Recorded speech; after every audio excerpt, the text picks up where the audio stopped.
And welcome to another Biddle on Saturday, May 4th. How's everybody doing? Hey, All right. Doing good. Good evening. All right. May the 4th be with you. Oh, I knew somebody was going to say that. Happy Derby Day. Happy Derby Day. All right. Can I get a confirmation that the stream is up and running, please? I don't see anything. Let's see.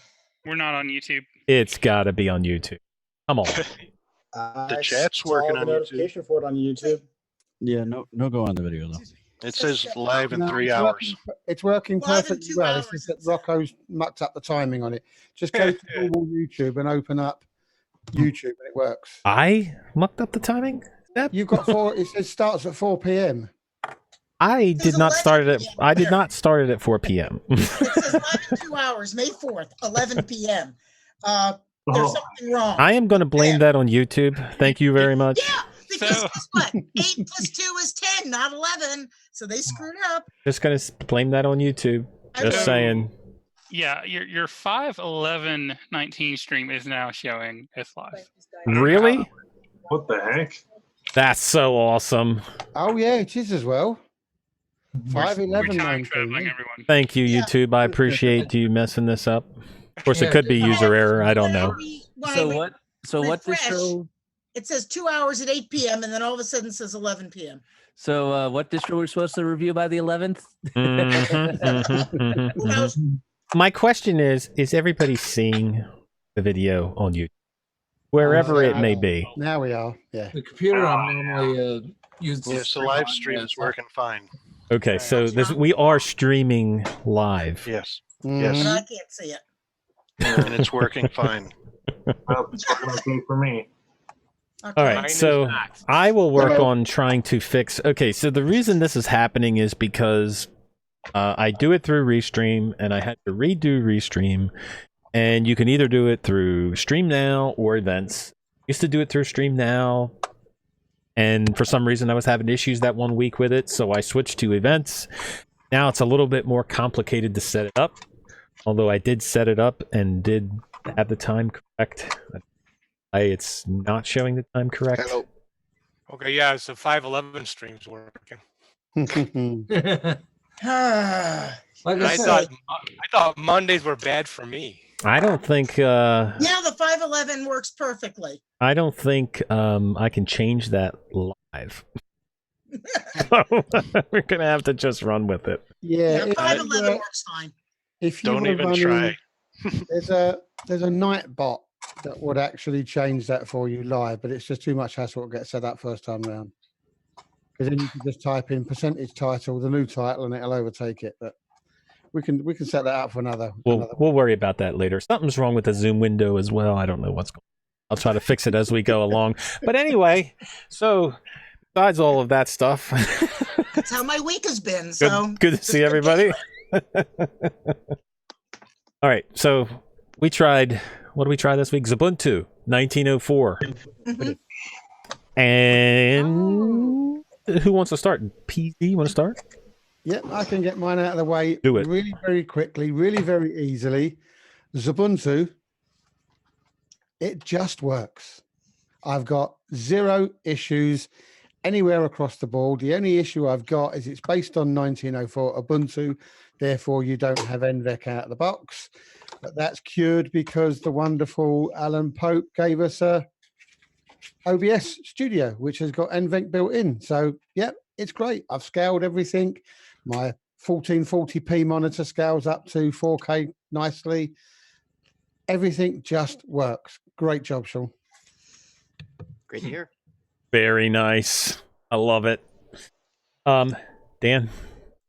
Yeah, I didn't get a lot of time to play with it, but like Zeb said, it's very solid. It's it's XFCE. It's something it's something you would go to when you want it to work and you want something stable and you want something known. Everybody's familiar with it. So yeah, no complaints with any of that. Everything's good. It's it's Ubuntu based, so that's pretty fantastic too. For me, it's a good good release. I think everything's good there. Well, I put it on the test machine, and I have a 32-inch monitor on that one, so it's not high DPI, so I don't have to worry about that issue. If I put it on the main machine, then I have to worry about settings. On there, it just runs awesome. I mean, love the flexibility of XFCE. I stole Sean's idea of doing 3 panels so I could have the clock in the center. That's awesome. Everything that I would install is pretty much installed on there already. So, I mean, besides like OBS or something like that, normal programs that I would use. So, I themed it out, and it can be themed really well. If you stay with the Graybird theme, it's perfectly fine. There's a lot of people that had, issues with the Graybird theme. I don't have issues with it, but I do prefer a certain theme, maybe even a dark theme. So I ended up putting a couple different dark themes and trying them out, and they work great. The one issue that I have with XFCE that you have to like kind of settle on a theme where if I go to theme it out, like I had it themed perfectly and I had a transparent panel and everything was great. And then when I changed the theme, some of the boxes are no longer transparent, depending on which theme you use. I'm not like a complete geek where I'm going to go in and edit things, make them exactly the way I want to. So that is one area where it's kind of difficult if you're looking for something specific to theme it out with. But overall, it's running fabulous. Peter. Oh, Sean, go ahead. I just said that's awesome. Yeah. No, it seriously is running awesome on the machine. And I can't say that for even all of the other books. Peter, you're up. Okay, XFCE is me. Because a lot of people say it looks old, but it's very functional and it can dress up well. So nice. That's you. I like XFCE. I used it for many years on Linux Mint. I've not tried it for a few years, but it's an old favorite of mine. I love the work that's done in XFCE. In fact, I support Sean. He'll probably get very embarrassed by me saying that, but he does great work. So it's a good, stable distro. It works well, installed fine, no problems.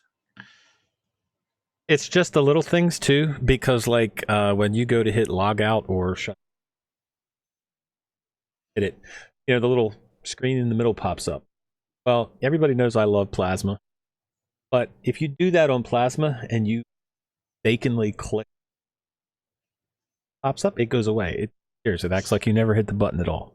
Where I mean, like the box pops up in XFCE and it stays there regardless, which is exactly what you want it to do. You don't want it to just disappear. I mean, I hit it on purpose. I can cancel it if I want to, but I don't want it to disappear on purpose.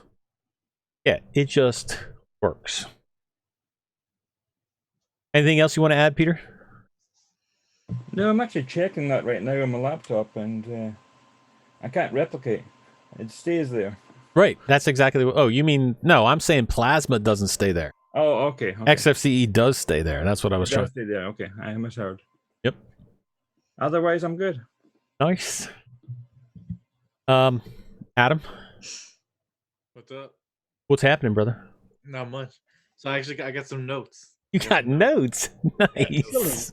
All right. So I like the theme, the Graybird theme. I'm a fan. It's nice and clean.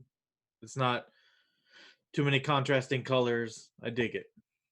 The performance was amazing, like way better than I was expecting. I don't know if that's like the newest kernel and stuff. I know XFCE hasn't changed in the last 20 years, so that isn't that. But the performance was great, and I did it in a VMware VM, and like it felt native. Like the performance was really great. I like the wallpaper collection. It's a good selection there. The default software selection was pretty good. Given the lightweight nature of the machine. I don't know if I installed that, but was KDE Connect installed by default? It's not installed by default. Okay, that must have been me. Okay. I thought it was, and I was like, hey, that's awesome, but I guess not. Okay. Well, I'll give you points for it. Sorry. I like that the snaps were integrated. No, I dig that because at this point in time, you can't make a distro without snaps or flatpaks or something in there. So with VMware, it was really easy to install. It actually supported the VMware tools out of the box really well. It actually has like an easy install option that creates the user and everything. So it's nice having that integration with it. The resource usage was pretty awesome given that I gave the VM very little to work with. I think I gave it like 4 gig and 2 cores, and like I said, the performance was like native. It was amazing. As far as the negatives, the search is okay, but like the search is kind of like I was typing in like settings, and it came up with like settings editor instead of the system settings. Like I just felt like the search wasn't quite what I would want. Like it would give me basically what like the first option of what this word was, as opposed to kind of like, I don't know, some kind of ranking system is what most people would want, kind of thing. I don't know if that can be adjusted or not. You're talking about the whisker menu search. Yeah, the whisker menu search. Yeah. Yeah, I think it does it alphabetically, doesn't it? That would make sense, but that's not good. Mm. So, and then Control Escape being the menu shortcut. Yeah, that's bizarre. That there's no way. I mean, I have a small keyboard and I can do that now, but like on like a full size keyboard, there's no way I'd be able to do Control Escape with one hand. I have little tiny Donald Trump hands, and I can't reach anything. So, but this isn't a political show, Adam. Super key, or even like Alt space or something that that'd be a little better. Why isn't it? Why isn't the super key? I think we actually have the super key bound with like some other keys. So I think I forget which ones it is, but basically the way that XFCE works, the keyboard shortcuts are on like key down. So if we want to have any other like Windows key bindings, we can't have just Windows key. Yeah, we ran it. That's why. Okay, I noticed that happening to me, and I kept saying, "Why is it triggering that?" Yeah, I did the key down. That's interesting. The right super key for the menu, just because the left one wasn't working right. Yeah, we ran into the same boat. Yeah, same thing. Couldn't we bound the left Windows key to the menu, but then none of the other things that go with super left for tiling to the left, that doesn't work anymore because they're key down. You have to use the other one, the one on the right hand side to do that. So it's a tricky balance to try to get it all to work right. Well, is it something that could be adjusted where the super and down for the other keys could be moved to the right and the left one be? That's something that's not something but not everybody has a right. As we figured out, not everybody has a right super key. Yeah, I'm looking at mine and I do not have a right super key. A lot of people don't. Most laptops don't. Yeah, laptops don't. Most laptops don't.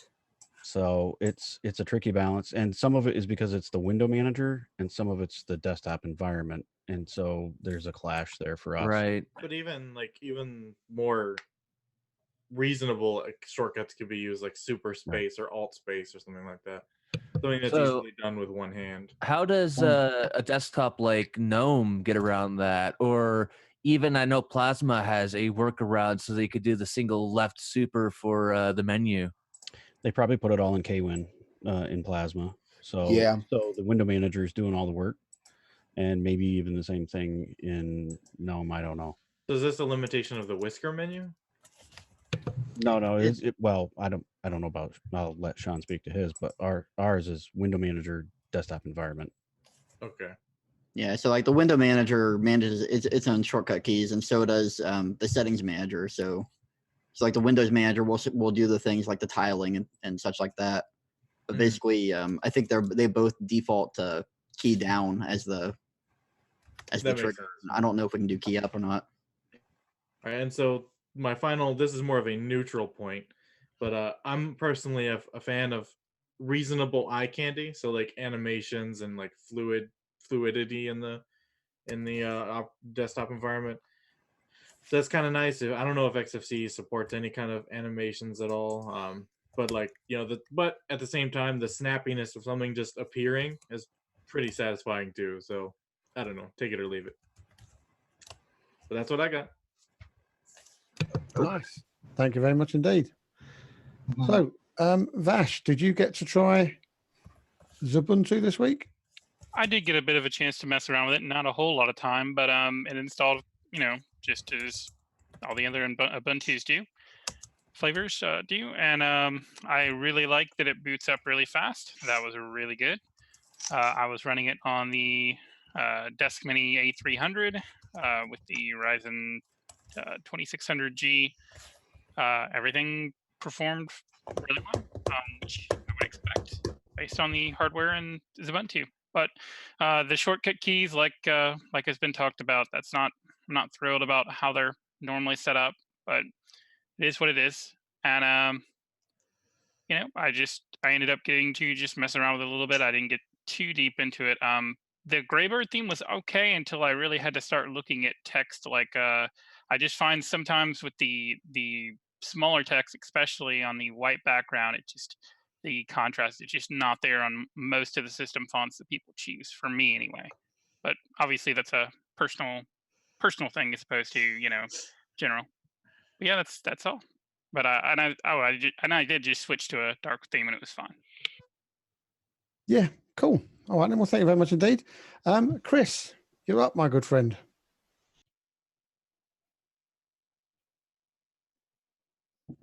Okay, there we go. Now we're unmuted. I was waiting for the line to go away from the microphone. But anyway, yeah, I was really impressed. This was probably the smoothest install that I've had out of everything that we've done recently. I just put in a terabyte drive on this laptop and it's not doing well. So I may have to go back to the other one. But anyhow, as far as XS, too many letters, XFCE is concerned, I've had problems with it on Fedora in that it doesn't like to look at the user at the password shadow file. Because I've had it change, or I've changed my password and it didn't recognize the fact that I had changed the password and that it would just let me log on anyway. And so that I did not test that out with Xubuntu, but that's something I could do before I throw this week's challenge on there. I think I may go back to the old 30 gigabyte drive, but anyway, I was really impressed with the operation of it. I didn't really have a whole lot of problems. The problems I've been having with the past installs is they've been putting the boot file system as the second partition, and so things got weird. This one did not do that, and I was very happy about that. And so I was able to get the system up and running with minimal effort. And the other than that, keep going the way it's going. And if I can figure out if it was the PAM problem or if it was just Fedora's version of XFCE or what that was causing that problem, as far as the not looking at the password for authentication. We'll find out later. Excellent. Thanks very much indeed. And Sean, sorry, mate, I cut you off before you could have a chance to respond to Sean as well, to Vash as well. So I don't know if you had anything to say to either gentleman. Not really. I'll just jump in whenever I have a comment. Right. Great stuff. Thank you for that. Barbara, the person who doesn't distro hop. I don't distro hop. I'm still using Ubuntu Mate. And yes, I've been using Ubuntu since 2011. Anyway, I thought it was, this has been a week where I've done like all sorts of crazy weird things, and crazy weird things have happened. So I thought it was Kubuntu. So guess what I installed on my T420 this afternoon. Kubuntu, not Xubuntu. I installed the wrong distro. Very nice, Barb. Very nice. It's Hey, at beautiful. least it's Kubuntu, so I'll give you props for that. Yeah, and I found with Kubuntu, it didn't see my file server without me having to go in and do all sorts of little tweaky things. So, I mean, that to me is if it doesn't see it immediately, I don't want to fuss with it anymore. But I somehow, this is also the week that I wore my shirt backwards, t-shirt, just to work, to school. And I realized first period, I look at my shirt and it's like, oh, there's the label. And the kids just start laughing because they know I'm kind of ditzy at times. So yeah, it's been that kind of a week. All right. Well, when we get on to Kubuntu, maybe you can do Xubuntu. I think maybe I'll do that. Nice one. All right, Tyler, you're up. So I both my test machines have been out of commission for the last couple of weeks, so I've not really had the time or energy to try any of these distros. However, I will say this: I've always had respect for Xubuntu and XFCE. I've just personally been holding out until 4.14 to be officially released to really give it another go, especially on a high DPI machine. That's really soon, Tyler, right, Sean? Yeah. Earlier this week, we announced some release dates. 4.14 is coming this year. Oh, yes. nice. I love it. Woohoo! Can't wait. Yeah, the final release would be August 11th. We have a couple pre-releases before then. Oh, nice. That should be just in time for Kansas Linux Fest. So, Sean, the pre-releases, is that like a beta thing, and how would we go about trying that? Yeah, so they're basically going to be like 3 beta releases before the final. I guess as they're released, we'll have news releases on XFCE, and I'll probably drop them into the chat and everything too. So nice. Definitely interested in trying that out. All right. Well, Tyler, you need to hurry up and get your test machines up and running, mate, because there's no more excuses. Oh, I didn't have any machines to test it on. Well, you can make it easy and choose Kubuntu Just for do the next week. Scott, welcome back. We've missed you, buddy. Oh, thank you. Yeah, sorry, I've been a little bit out of commission. Had carpal tunnel surgery 3 or 4 weeks ago. So how you making out with it? Oh, fun. You know what? Did you get both hands at once? Yeah. Well, I did one and had the other done. Mine was 3 days after. So left first and then right. And You're brave. I couldn't do that. I waited like 3 weeks between them. I needed a vacation from work. Mine was over summer break. I didn't get much choice. So yeah, I haven't gotten to play, but I've enjoyed watching everybody playing. So nothing for me this week. All right, then. Well, you keep yourself safe, my friend, and speedy recovery on that, because that can't be fun at all, especially with a young kiddie to look after. Indeed. But you'll feel better after a while. Believe me, it's like night and day. It's like, why did I do this earlier? It's starting to feel better now. It's just annoying having to wear the braces. Yeah. Mm-hmm. Excellent. All right, Ben, I know you're a bit of a Xubuntu fan, mate, so you're up. Well, you guys might be disappointed with my opinion. Go on then. Well, as much as I love Xubuntu, this release kind of went south for me. Well, and that's partly because I have not just the MacBook, which has a high functioning screen, which thanks to Sean's post in our Zoom chat here reinforces my hope for it down the road. But, I'm hoping that their transition to high DPI will save my woes of that, but beyond the point. Another machine that it's proven a little bit tricky on is this Dell right here in front of me. It's dual graphics, which the one applet that I tested with this release, Prime Indicator, was a pitfall to get working on 1904. It's ready. It's it works best in Unity and GNOME and etc. And unfortunately, in other GUIs, it's just a pitfall and frustrating, and I just. What is the, out of curiosity, which Dell laptop, which model? It's an Inspiron 7557, excuse me. It's an Optimus capable laptop, and it's a pity to get working. You see, it's a gaming laptop, and everything that I have tried to the moon and back, except for Unity or GNOME, is a cluster F, and I can't get that stupid thing to work. It's just, it's the stupidest thing.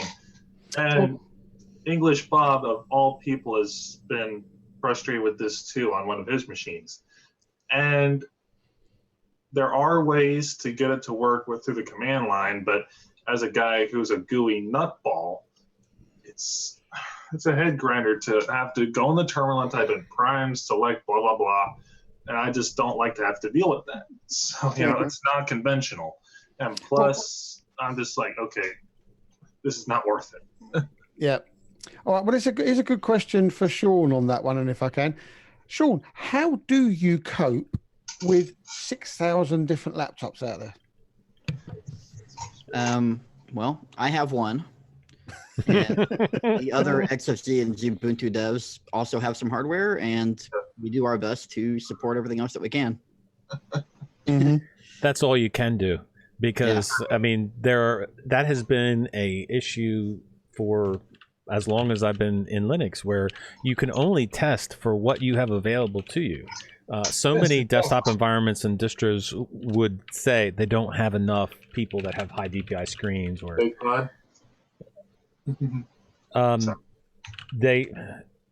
that is like a big issue, and that's why it's important to donate your time and help out testing when these issues come up, because they don't have the resources that big companies like Microsoft have to test out everything, and even they fail at testing.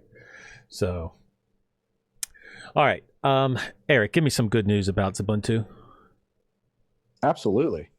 I can sum up my review basically by saying that XFC Xubuntu is basically what Kubuntu is to Ubuntu, right? If you like XFCE, it's your desktop of choice, and you like running a stable Ubuntu base, then I love Kubuntu because I love Plasma. If I was an XFCE user, I guarantee you I would be using Xubuntu.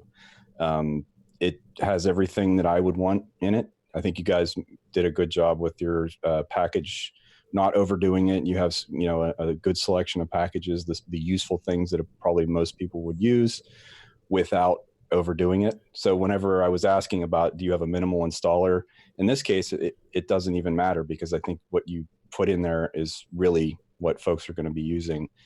I don't love Graybird. I never have. And I'll tell you that it's hard to get past that immediate knee-jerk reaction of when I boot into it. I don't like it. I never have. And I probably never will, but it's easy enough to just, I put Arc on there, and Arc Darker looks great. I think it's a good balance, and XFC is really easy to change. I put a launcher, a dock on the bottom, just put Plank on the bottom, and looks great. Takes 10 minutes and you're done.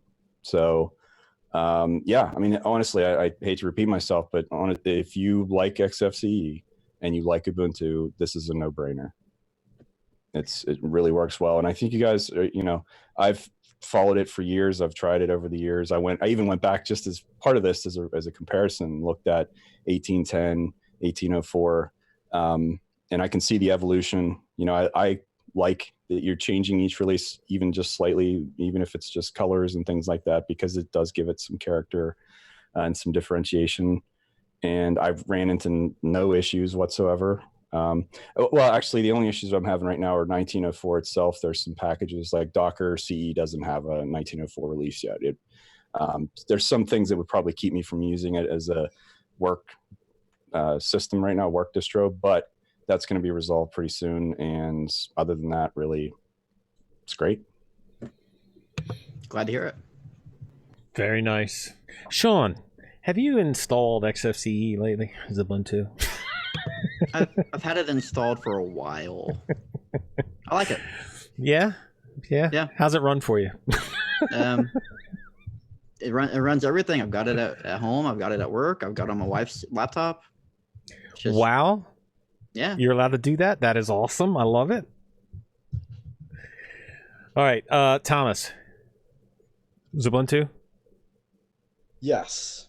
So, as a quick disclaimer, I love XFCE, so I'm very biased here. So I've tried the 5.0 kernel before, and I've had issues with it in VirtualBox, which is where I was trying Xubuntu. And going into this, I was expecting to have those same issues. The issues are an issue with something called a thread IRQ, and no idea what it is, but I always have to disable it. But I noticed right off the bat that Xubuntu was not having that issue. So I was extremely happy that whatever you guys did, it doesn't have that issue in VirtualBox. So major brownie points there. I went and started fiddling around with XFCE because I figure, it's the XFCE I'm typically used to. I could start configuring. And I noticed it's not XFCE 412. It's XFCE 413. So I got really excited. And I started digging around trying to find all the little different changes. And I have to say, the one big change that I noticed that really made me happy was when you go to configure a panel in XFCE, you typically get this little red border in XFCE 412. In 413, that little border blinks, which draws your eye to it, so you actually know what you're editing. But also, because it's blinking, you get a brief moment where you can actually see what things are actually going to look like once you get done editing it. Because I've seen in the past that red border, it makes me think that the panel is bigger than it actually is. So I end up making the sizes of panels wrong. And when I get done editing it, I have to go back in and change the sizes again. And because that blinking is there, I'm not having that issue. Because I can see, this is how big it actually is, so I can just shift it up a little bit more. Other than that, I'm mostly in the same boat as Eric over there. I do not like the Graybird theme. I much prefer a dark theme, but thankfully, because the dark theme that I typically use is GTK2 and 3, that's not an issue for me. I can just go grab it and install it, good to go. Other than that, I didn't get a lot of time with it, but I am excited to see what happens with the LTS release, because I typically stay on the LTS releases because they tend to be a little bit more stable for me. So, yeah. Yeah, okay. I'm done. Dig it. Very nice. Glad to hear. Steve, I know you're a peppermint guy, but how was Ubuntu? Well, it's XFCE, so I have to say, first thing, I had mentioned in the past that the laptop that I use is an HP that has a little NVIDIA card in it, and I have to not check the box to have the drivers in that installed, because any distribution that is set up for NVIDIA messes up this laptop. This is the first distribution I said, okay, I'm going to check it and see what happens. I had no problems whatsoever. NVIDIA installed right away. I rebooted. I was into the desktop. Fantastic. I am also not a fan of the Graybird theme, but I did like the panel setup. Very minimal. Not a lot of you don't see Firefox on there, all that. I actually like the choice of fonts that they chose, the Noto Sans. It actually looks really nice.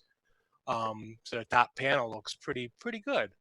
The one thing, so I went to install Chromium, but instead of going to the store, I went, pulled up the terminal and did, sudo apt-get install Chromium, and I cannot be found in the repo. I get Chromium BSU is here. So I went to the store and it wanted to install, the only thing optional to install was the Chromium Snap. So I don't know if it's because it's 1904 or what that was all about. So I ended up having to go and just install Chrome with the .deb package. Otherwise, I haven't used it a whole lot, but I think it's gone in the right step. I did a couple of my changes, as far as the whisker menu and all that, changed the stuff, opposite. But it's running pretty nice. It's running leaner. I got Zoom going, the chat, and I had Chrome open, and I was using only 1.2 gigs. Ubuntu was actually running heavier last week.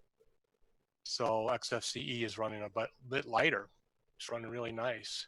So, and I'm very anxious for the 4.14 release coming out, hopefully, if not July, August. So nice job, Sean. Glad to hear it. Yeah, regarding Chromium, I think that there was something about the Ubuntu desktop team wanting to move Chromium and Firefox to both be snaps by default. I think that's because it allows kind of more rapid updates from the upstreams, because they can publish the snaps and get them out to the users a lot faster that way. Okay. I didn't know they'd actually done it, so that's cool to hear that Chromium is moving in that direction now. Okay. Especially when Firefox destroys all your add-ons. Yep. Yeah, I saw that today. Mm-hmm. Wow. Yeah, it did that for me. All of my add-ons are gone, even ad blockers. We'll talk about that. Heard then. lots of problems with Firefox this past week. Wow. Yeah, we'll talk about it then. Didn't somebody post? Well, yeah, we'll talk about it after the thing, because I'm pretty sure there was a simple fix posted, but it didn't seem to work for everybody. Well, I got mine updated again on this machine, not on the Xubuntu machine, but this machine. I was working on it today, and they all came back. So hopefully that gets rolled out to everybody soon. All right, Paul, are you there, Paul? Paul is not there. I think he's an XFCE guy too. Frank. Yes, sir. How you doing, man? Doing good. So, do you want the good or the bad about XFCE? Yes. So, I have a little experience with Ubuntu, and I've tested it a little bit for Sean. The terrible about it is the super key. Everyone knows it. Mint and MX Can have you hear it. me, guys? Yeah, we'll get back to you, Paul. We'll get back to you, brother. So just like the super key, Mint and MX, Mint's XFCE variant, they all use the super key fine. That's a big complaint. GIMP, I don't understand it. I know there was a vote, but it doesn't seem to make sense with especially the idea that Xubuntu is a little bit lower resource of a system. I mean, it's not a big deal. What else is bad? Let's see. Well, there's some issues with Thunar, but that's just what it is. It's so baked in. There's really, I mean, it is what it is. What's good about 1904? Let's see. Graybird is awesome. All the other stuff that's in there is incredible. The pulse audio in the panel works like an audio mixer is supposed to work. It's superior to most anything else out there.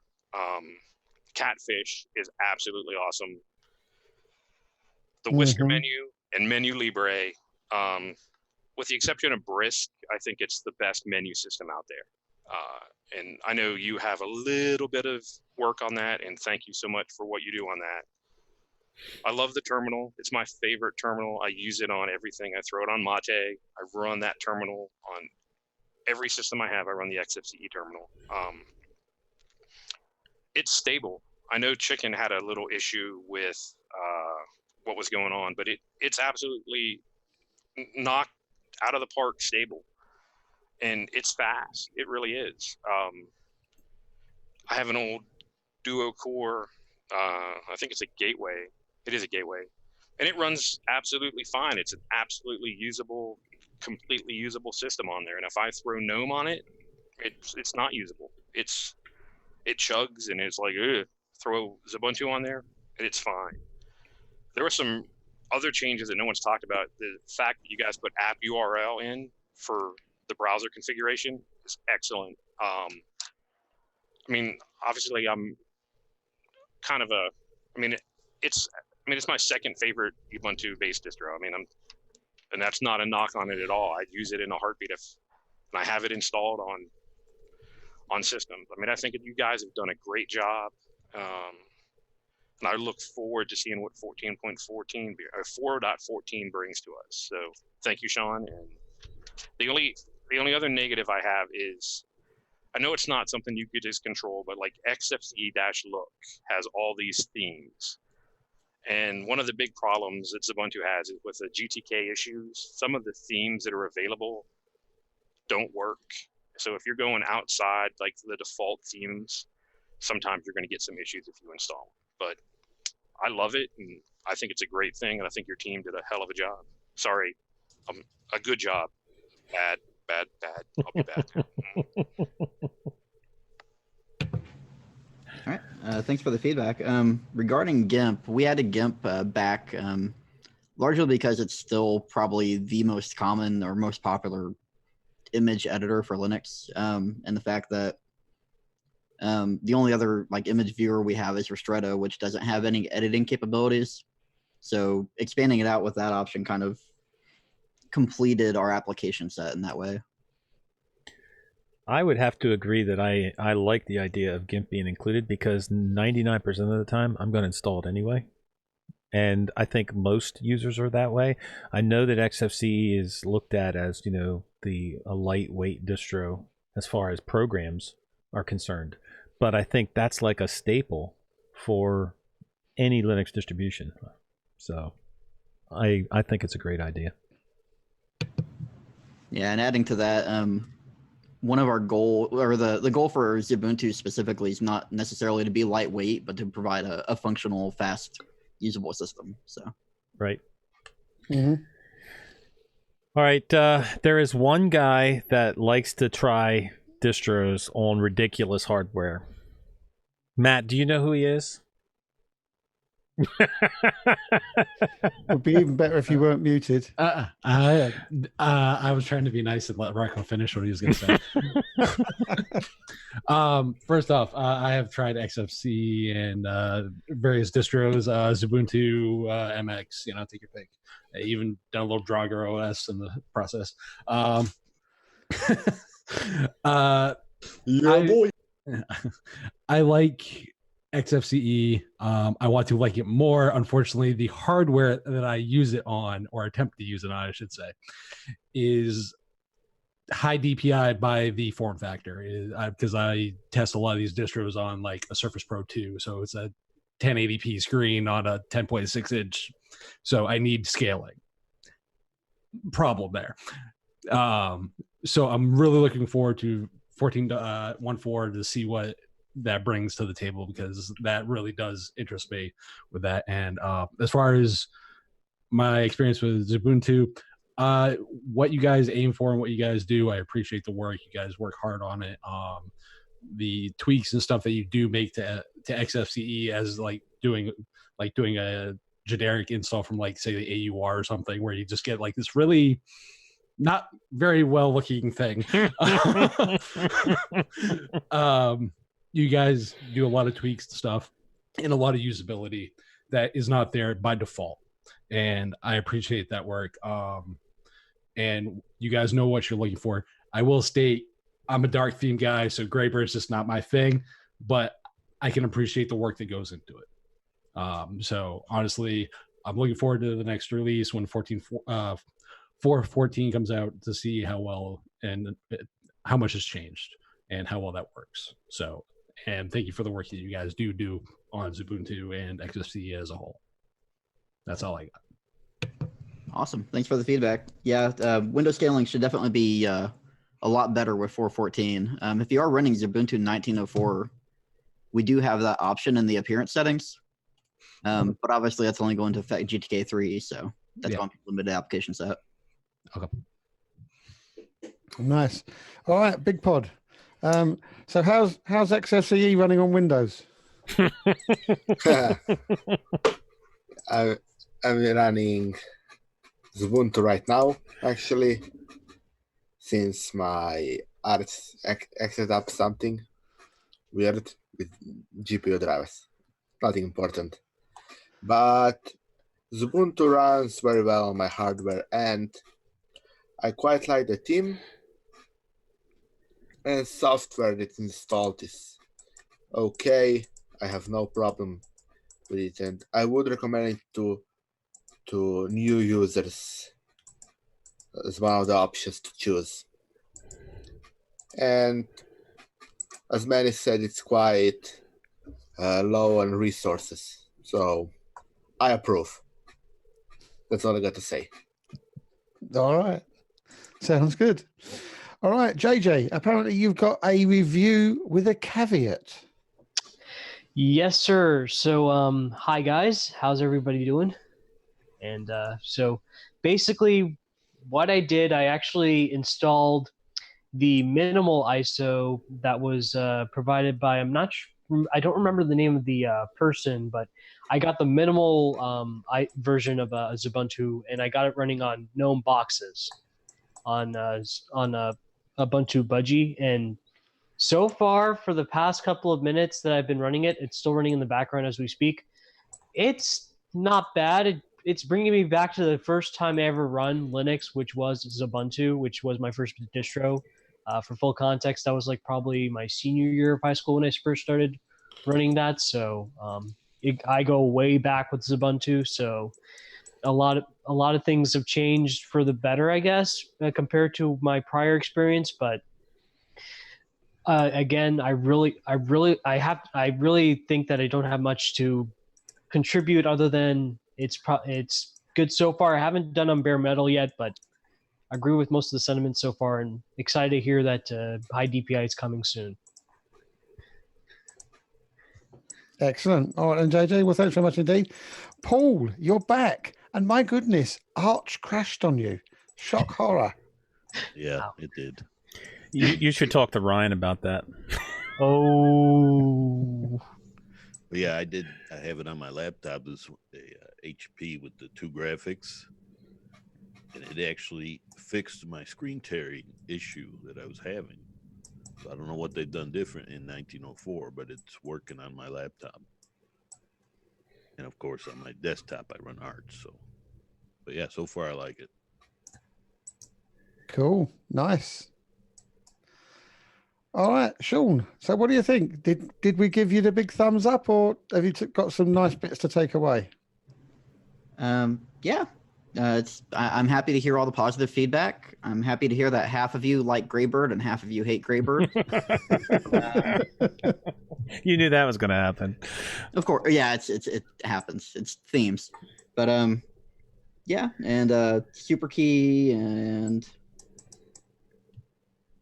seems like that was those were the 2 main complaints. So a dark theme and make Super Key a little more friendly.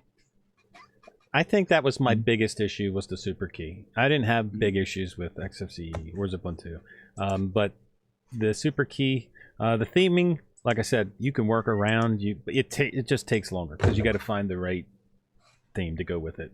But the super key is definitely something I would love to see. Sean, I know that it's probably a 50-50 proposition, but have you guys thought about a welcome page or screen or anything, just sort of a, hey, here's the new installer, or is there one and I missed it? There's not one currently. We've thought about one. To have one would mean I'd have to sit down and make it. So, like, do I want to work on that? Do I want to work on XFCE? It's kind of up in the air right now. Right. Now, is that something you could take from another desktop environment? Yeah, I mean, I'd probably end up, forking the one that Mate has or something like that to start there and build I wouldn't even. I think you could probably spend too much time on it. I like that it would be, if it was something just sort of straightforward, like, hey, here's the new release and here's a link to the notes, or here's just like a simple pop-up, or even just a link to on the desktop or something like that.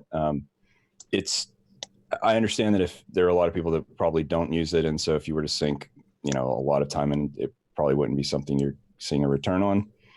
Just I mean, you were listing things out, and that popped into my head. So yeah, and that's kind of the key things. It's kind of a one-time thing. It's great for new users, but after that first try, then that's it.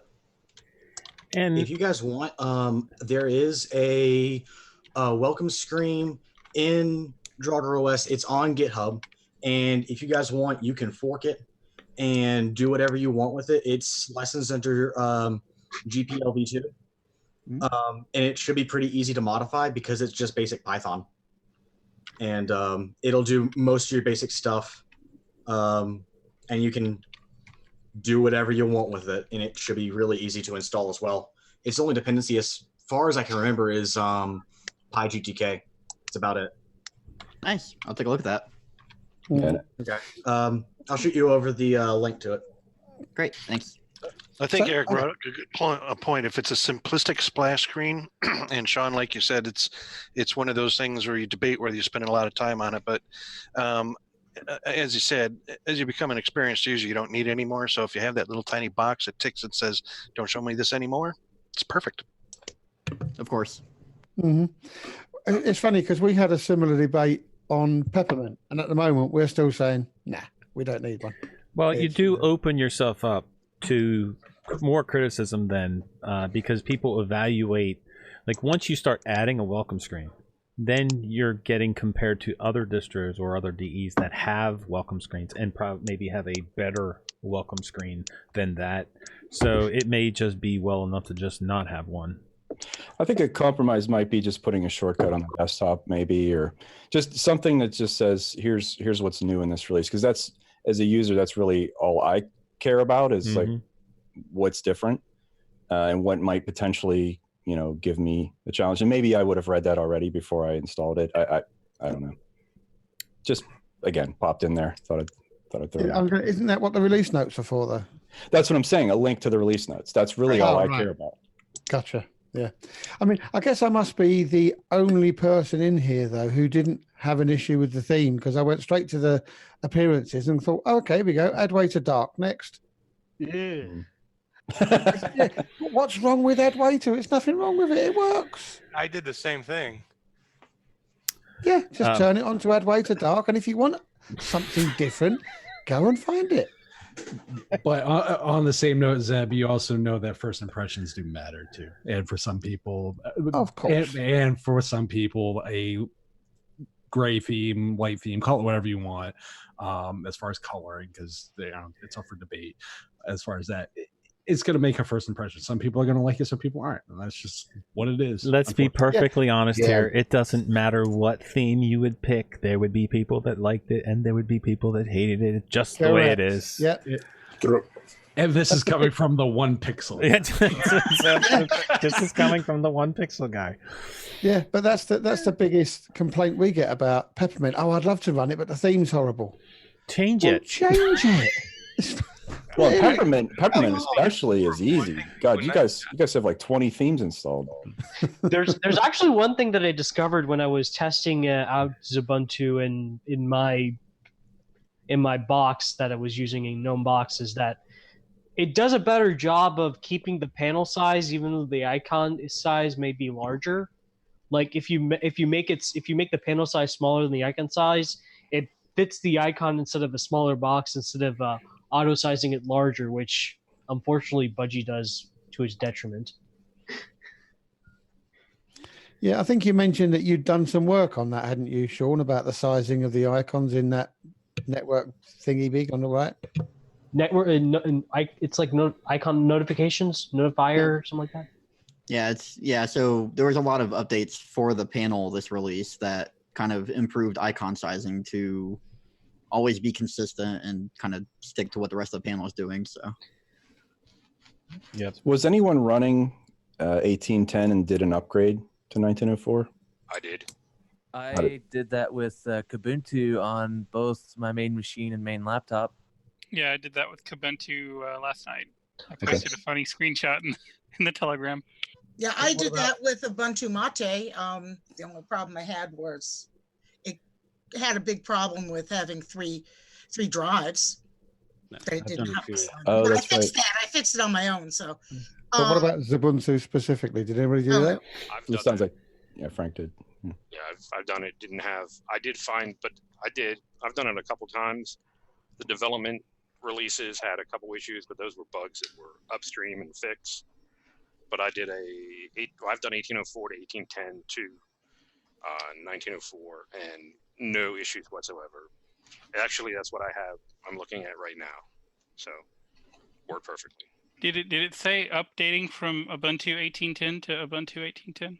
No, I think that you must have gotten the Firefox guys to help you with that one. Oh, I don't know. Well, Sean, from everybody here, I want to thank you for all of the hard work you do on XFCE, on Xubuntu, and for the Linux community as a whole. I appreciate it, man. Thanks a bunch. And I think the greatest compliment someone could give you is that they trust your distribution, right? That they install it, use it. They know if they need a stable system, like they're just coming to you. And that, to me, that's a badge of honor, and that's amazing. So thank you for that. And one little bit of feedback, the perfect solution is before the welcome screen, just pop up a huge theme changer right at the start. That'll satisfy everybody. That wouldn't have the right themes in it, Scott. As long Exactly, as you yeah, can you- install yeah. a theme. Why don't you add this theme to the theme changer? Why can't I? Yeah, it would just never end. wow. Yeah, I could do like the first thing that happens is it takes you to the GNOME or something to go download a new theme. Pick your theme on first go. Uh-oh. Yep. All right, so now that we talked about Xubuntu, we need to pick a distro for next week. Does anybody have any suggestions? Yeah, I'd like to suggest Ubuntu Mate, because then Barbara won't have to distro hop and she can tell us all the reasons why she loves it. No, but also because I think I'm right in saying that next week we're going to have a Biddle Europe. Yes, correct. Woot! So consequently, Mr. Wimpy should be on there. Let's hope. That would be a good plan to have Mate this week, and maybe he can make it, and yeah, he can answer some questions. As long as he's not jetting around with Popey, like I've been seeing on Twitter all week. Did you see the rental car they had? Oh, that was That's We ridiculous. didn't get any webcam footage of him clattering down the motorway, though. On the wrong Doug. side of the road. Joe had an interesting experience in the back seat while Popey was going like 0 to 60 or something. Oh, Oh, Joe really? too. Wow. All right, so let's talk about Firefox. Uh-oh. Because, like, you know, they've made some questionable privacy type things before, and people have, like, you know, whatever. They defend Firefox, and I defend Firefox. I mean, I'm a Firefox user. But, like, what happened yesterday or the day before when all of the add-ons just disappeared? Let me take a step back from that and talk about infrastructure. And if you rely on a signing certificate, make sure it doesn't expire. That's what the problem was. Was that what the problem was, really? Yes. Yes. Oh, my it was gosh. literally a certificate that expired, I think, over in Europe, and it borked all the add-ons for everybody. Then I think once they it gets updated from what I read, what they were saying on the Ubuntu podcast Telegram group, it takes like 24 hours for it to populate back through once it's been updated. Yeah. So that's why mine updated. Mine's fine now, and Rocco's isn't. Well, this isn't the first project. This isn't the first project that this has happened in the last like 6 Mine months. was screwed up earlier in the day. You know, When you this say updated, do you mean you actually got a Firefox update? No. No, it just the certificates get updated, and once they were updated, all I did was when I got on this computer this afternoon, it was fine. Yeah, it didn't have an update. It didn't have an update to. Just wondering, because when you say you got an update, I keep thinking there was a Firefox update. So I was expecting a Firefox update coming down the pipe. No, it didn't update to bork all of it. The things got So Firefox did do an update. If you went to, gosh, let me look at what it's actually called. They recommended that if you had the issue, that you went into options and turned on the testing feature, and they would actually, it's a random thing that they do with testing. So they said that you should turn on testing, and they would send these down that would do these two about config things. So that was their interim solution. So they did technically do an update. I tried that, and it worked on one machine. It didn't work on another. That's what they said was their interim solution.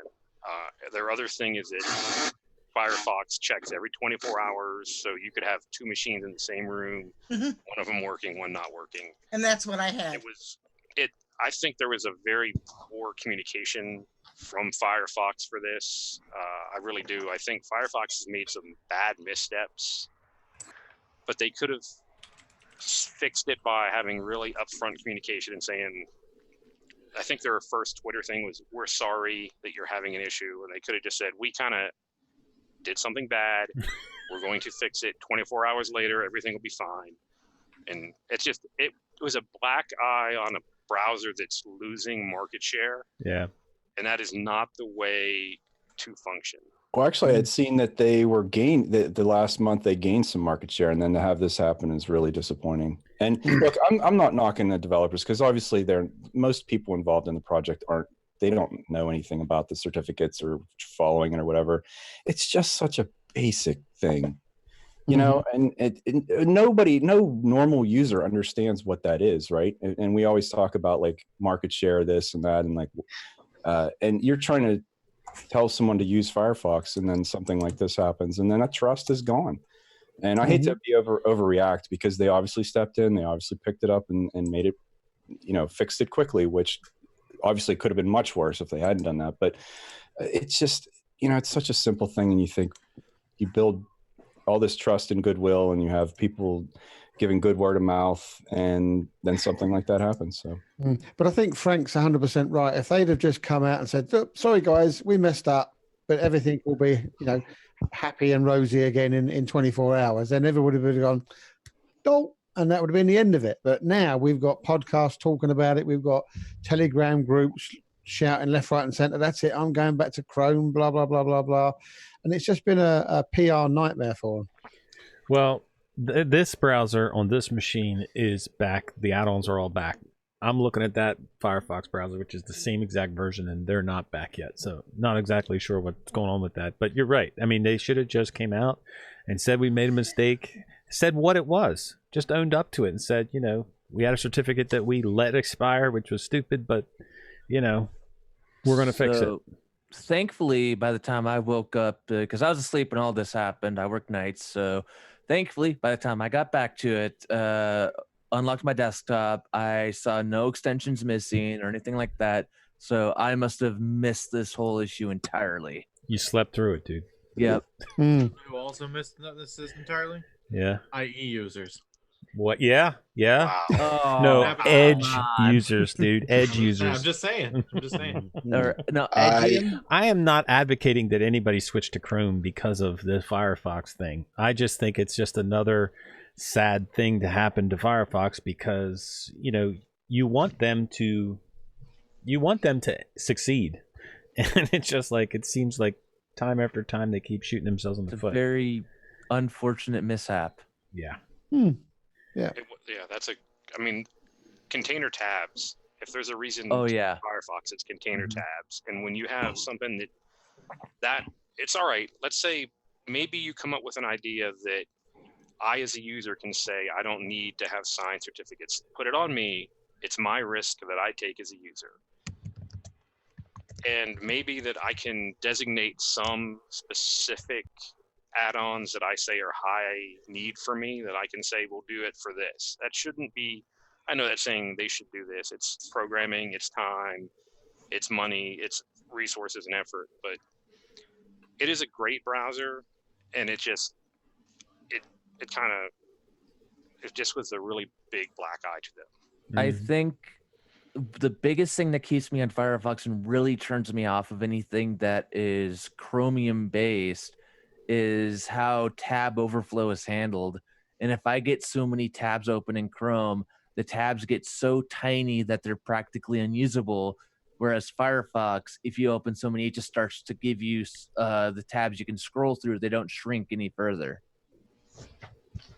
Well, there's all kinds of reasons why people use the browser they use. That's one of them. Container tabs is another awesome feature. Oh yes. The one thing I can't stand about container tabs is it doesn't save your container tab. So when when the add-on went away, when they took it off, Yeah, when I it came noticed, back, there's no container tabs. You got to recreate them all. So I noticed someone in another community that manages like numerous social media accounts for a community had to sign in to each and every one of them again through all the different containers. Yep.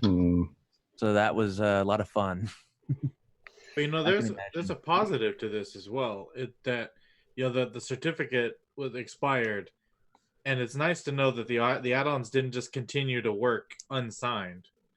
Like that's a pretty good security idea that you would have it where they just completely disable as opposed to running unsigned code.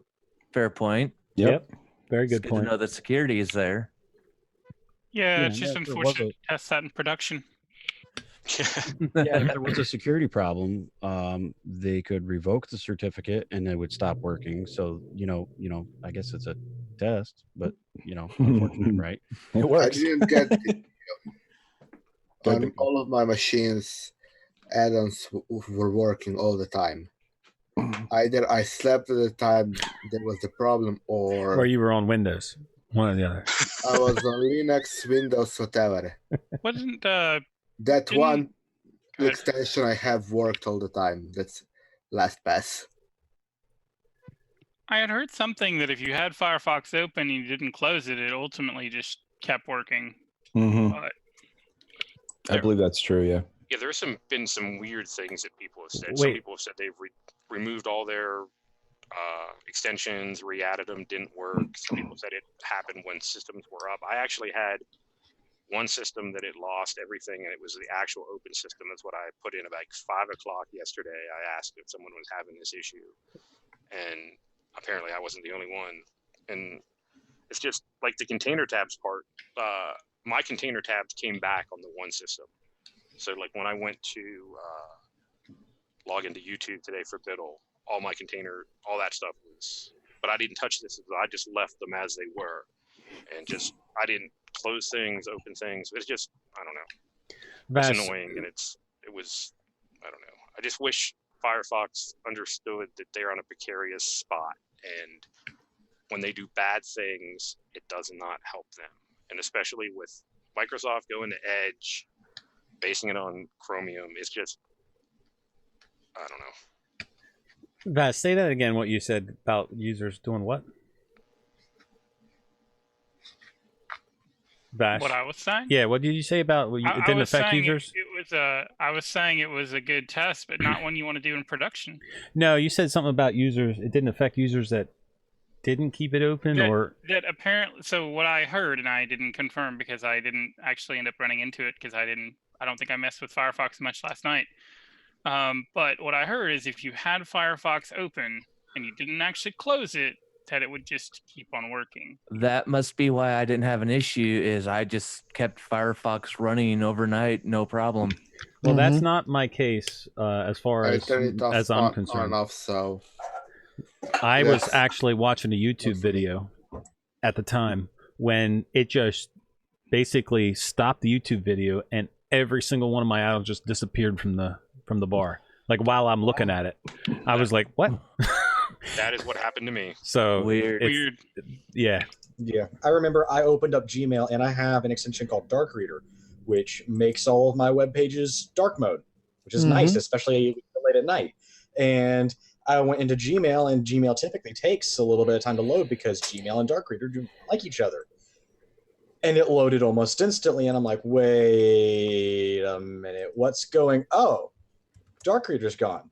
And so are all of my other extensions. What's going on? I don't know if Firefox So I didn't know anything. Huh? I was just going to say, I don't know if it's consistent across all platforms. So that what Vash is mentioning is maybe on Windows, if you didn't close it, it didn't do that. Who knows? I mean, I'm running Linux. I kept it open overnight and had no issues. But again, I slept through the whole issue. So for all I know, my extensions probably disappeared and we're back by the time I unlocked my computer. Mm-hmm. I have a Mate box that's been up for, I don't know, 3 weeks, and it still doesn't have the extensions working on it. So, is everybody using Sync? Did that make any difference for folks? I am using Sync, so I don't know if that makes a difference. I am on Firefox Sync, so yeah. Yeah, I'm using Sync.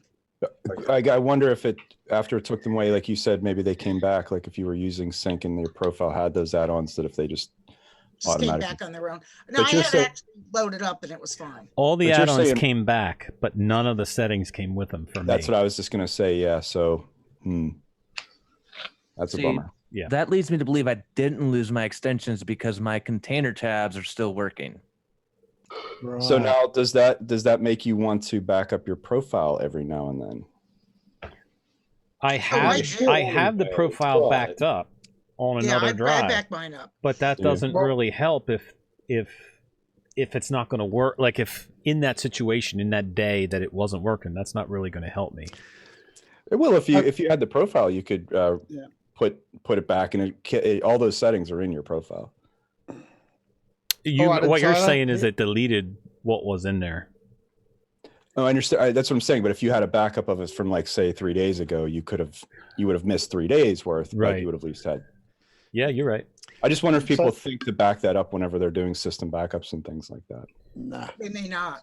I mean, I back mine up in 2 different places. So here's a good live test. Tyler, are you willing to shut down Firefox and reopen it? Let's see. Are you a betting man? Close 32 tabs, sure.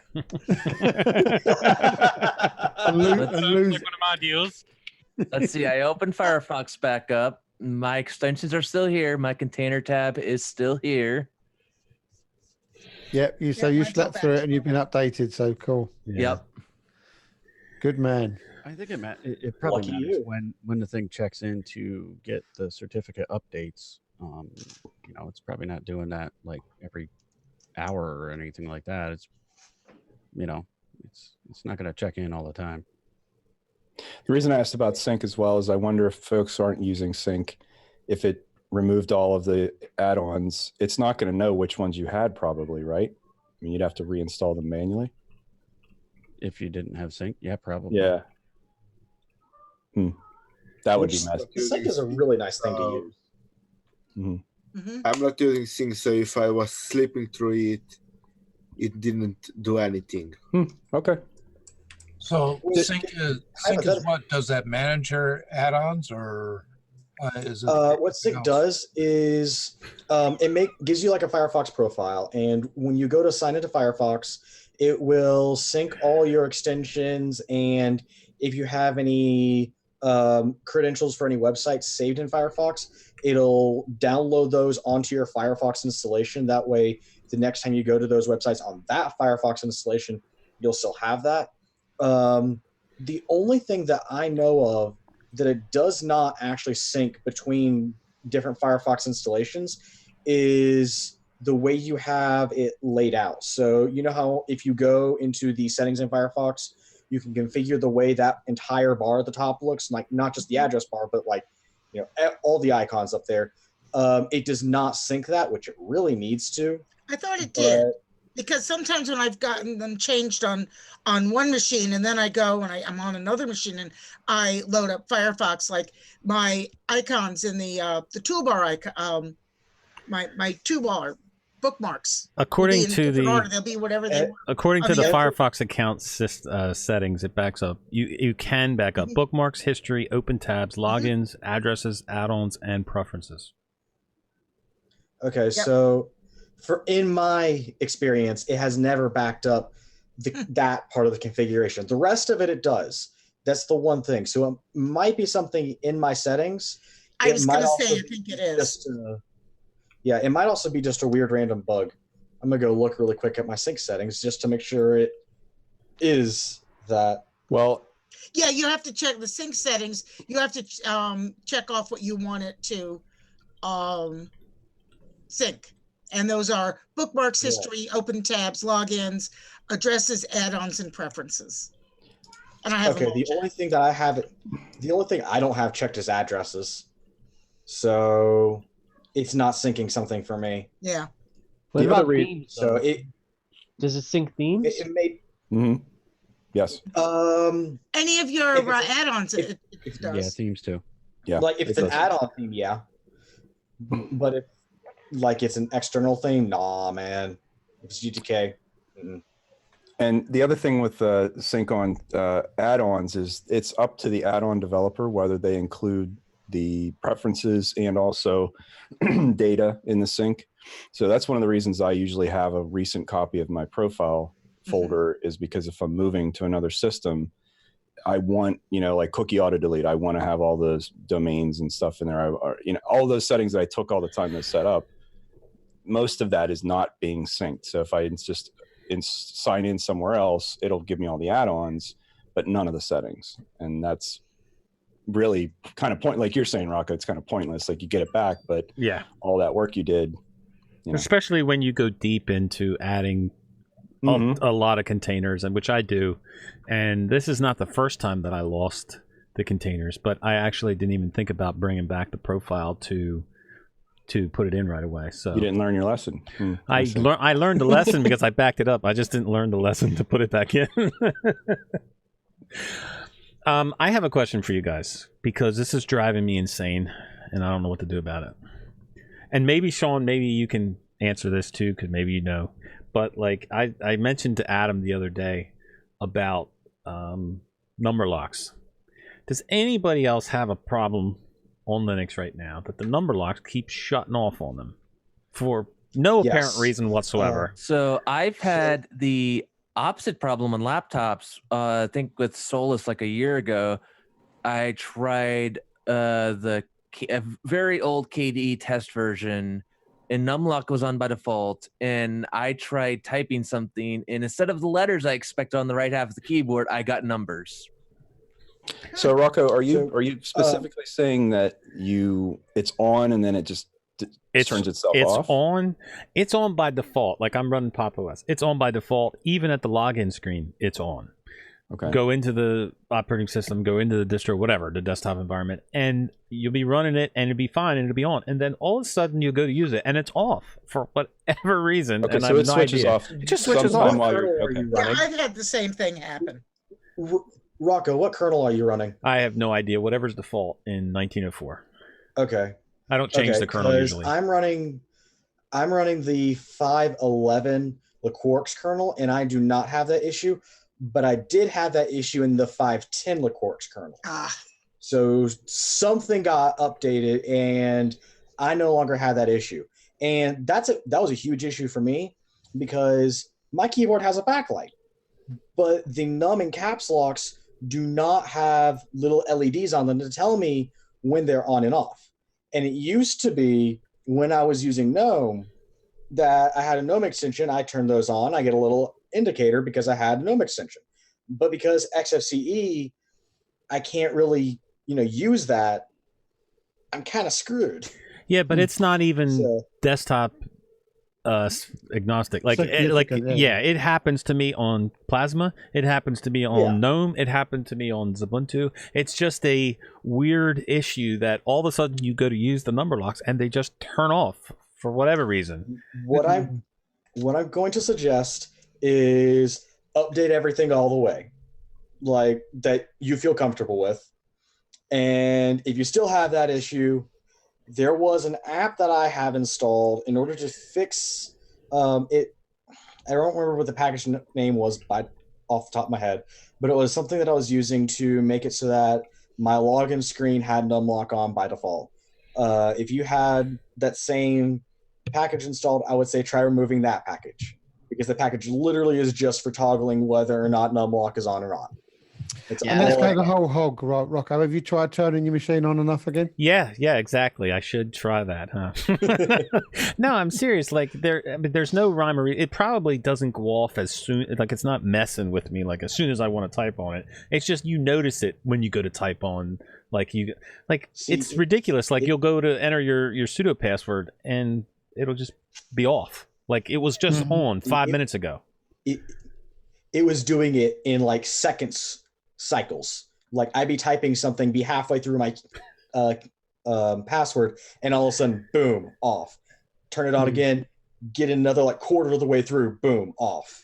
Well, I think this is just another one of It those. was This is just another one of those Linux things because you know me, I distro hop all over the place, and the only problem I have at the moment is this stupid keyboard doesn't have a numslock key, so I first have to type in my password because it's a Logitech wireless, get power from the sun. It's got a numlocks key, but it's not got no numlock light. Right. Oh, So I don't know. So the first time I type in my same. password, it's like, oh, failed. Right. Okay. Hit the numlock. So I'm looking Right. for. Good about Budgie is they have a really wonderful indicator to tell you whether it's on or off. But I need to find something similar for other bits. I use it. But to be Change honest the with you, I shouldn't have to have a indicator light on my taskbar for course something not. that should just work. I mean, Yeah. It's okay, the ran Rocco over. syndrome. Ran over. I mean, Eris in chat says I always got the weird issues, but hey, whatever. Sean, There's always Sean, the give me some words solution of of wisdom. the Am I old- losing my mind here or what? No, you're not. You're not losing your mind No. yet. You are not losing your mind yet. You may be losing your mind, but it is an issue. Right. Okay. But the You're not losing your mind. You're losing your hair. you could go back to the old IBM keyboard. I can't remember the model number, but the 88 keyboard, because there you had a mechanical lock on it. It was spring loaded. Press it once, it's on. Press it off again, it undetents and comes flush with the rest of the keyboard, and you knew it was off at that point. I Same like this. caps lock. Rocco, I'm not sure any of us are qualified to tell you if you've lost your mind. Yeah. I haven't lost it yet, but I'm slowly losing it. So big question: is anybody worried that the Ubuntu merch shop is closing, where you can get your merchandise? What? I am disappointed. They're going to come up with a I am replacement. I already spent all my money. I am on sorely disappointed. Shouldn't they have a replacement before they shut down? T-shirt. Just saying. I mean, you think they'd have a replacement before they shut it down? No, I want a Ubuntu ball cap. You're going to have to wait. Nah, man, I'm not a hat person. I want a T-shirt. I want a T-shirt You that said that says, 3 by times the way, now. I run Ubuntu. All right, so I have another thing I wanted to bring up too as well. Matthew Moore put out a video on his channel about a issue with the dotted line on some of the themes, and I don't know if you guys know what I'm talking about, but at the bottom, at the top, sometimes there's a dotted line across things. And what I didn't realize is, I mean, this has bugged me forever, and what I didn't realize is that it was purposely put there so that you would realize that there's a scroll area. I don't know why. There's more information below. Yeah. Right. Now, to me, they could definitely find a better looking solution than dotted lines, because it looks like the theme is goofy. Yeah. Like it looks like there's a problem with it. Isn't it something to do with the overlay or something or other of the scroll bar? Yeah, it's with GTK 3 where we have the overlay scroll bars now. So by default, all themes will not show the scroll bar like permanently. It's the overlay. So if the overlay is on, then you have that little area. We didn't like it in Xubuntu, so we have a permanent scroll bar and not the little dotted lines. See, that's the way it should be. Yeah, and we did the same thing in Peppermint. We hated the fact that we kept getting people asking us, why is my screen displaying this silly little line at the bottom? And it's like, well, just permanently put the scroll bars on, and then the problem's gone. Well, he edited the theme in this video to take out that background image that the dotted lines are, and just put in the word transparent, and it just immediately goes away. And that's awesome. So why doesn't everybody do that? I mean, it's the little things in life, Zeb. It's the little things. Just saying. All right. What's anybody got? Who wants to bring up something? Wow. Fedora 30 released. Facebook is private again, so we can all start using it. You're a funny guy, Paul. Well, Chris, you brought up Fedora 30, and actually that reminds me, because I wanted to bring up an email from Steve, our community member that's here every week, but It's not here on video. He's here in email every week. And he asked me to ask you guys a question about Fedora 30. And every time he upgrades a system, he has found that every other type of desktop environment or distro, whatever it's based on, Ubuntu or whatever it may be, the upgrades go, I guess, what he would call normal. And for some reason, Fedora, when he upgrades, goes extremely slow to do the actual upgrade process. Extremely slow, more slow than the other distros or desktop environments. So has anybody else experienced this, or does anybody else know why? How is he upgrading? Is he upgrading through DNF or? Now you're asking hard questions, dude. I'd have to go back to the email and try to find it. But that's his. Is anybody experienced that where it's slower to upgrade? No, I've always found DNF to be pretty rapid. It might be that he's just got a set of dodgy mirrors that haven't updated properly yet, or for some reason he's in America and he's choosing the mirrors in Outer Mongolia or something. I don't know if DNF has the same principle as Arch, where you can run a command and say, find me the fastest mirrors, or does it just do it automatically, Chris? DNF does it automatically as far as I'm aware. So he is using DNF according to the email. So Okay, he well, is. the thing is with DNF, you have to do two different DNF commands. You need to do one, tell it to download all the libraries and all the updates and stuff like that. Then you have to do another one to say, okay, now do this upgrade based on what you downloaded. If you do it that way, you could tell it to source it off the network rather than downloading everything as well. But I've never found, as far as any comparison, I did a live update on Ubuntu one time, going from 14.04 to whatever the following one was. And it didn't seem to take any more or less time than DNF does. It's really kind of I don't know. I really like the update option or the upgrade option from using DNF. But I mean, there's nothing beats from doing a fresh install either. Well, he was trying this because, I mean, the guy is like a true distro hopper. So he is continually trying new distros and then upgrading them. So he does it almost like scientifically, like with the same hardware, the same specs, the same laptop. And he'll do an upgrade for, say, Ubuntu.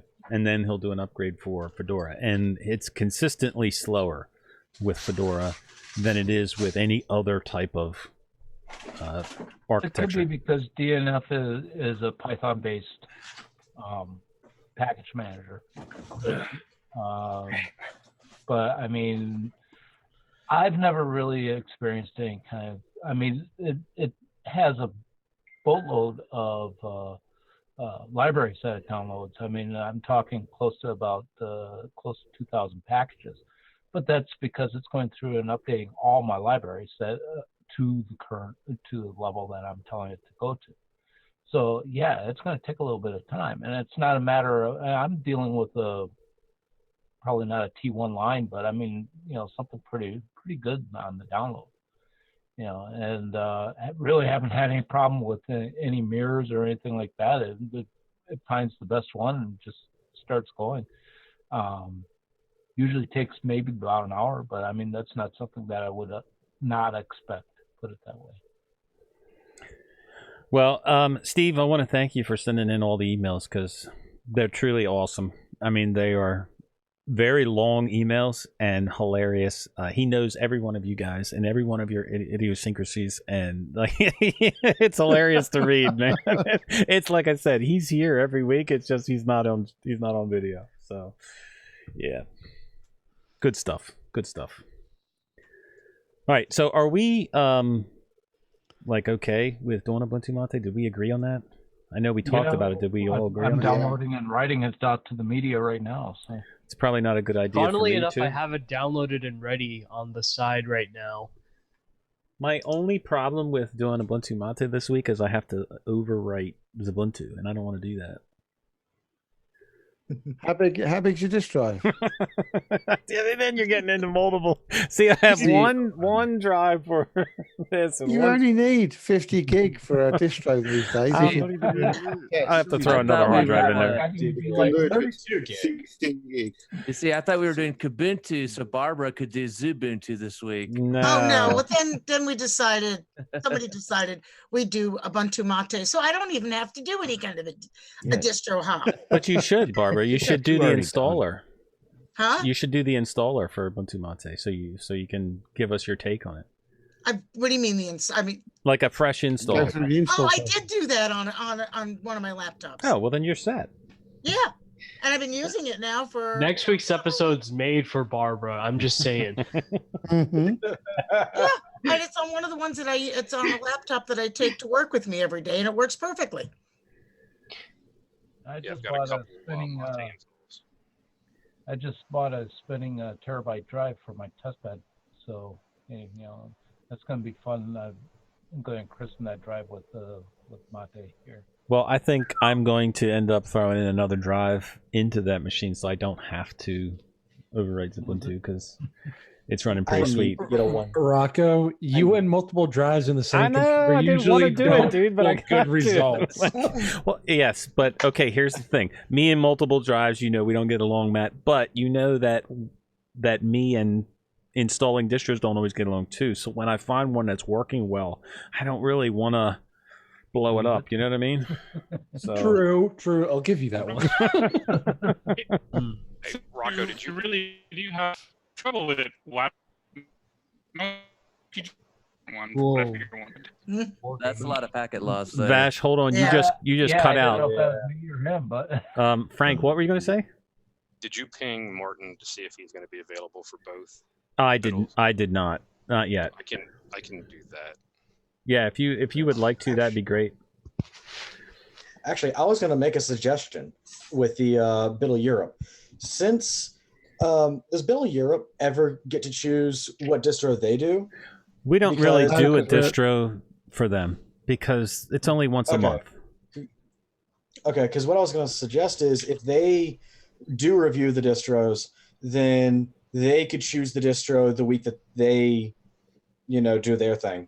Well, what normally happens once a month. Yeah, what normally happens, Thomas, is we end up talking about whatever distro we're trying. We talk about that. Okay. So. Okay, I'm never there, so I don't know. It's at 3 p.m. EST, correct? EDT, yeah. Gesundheit.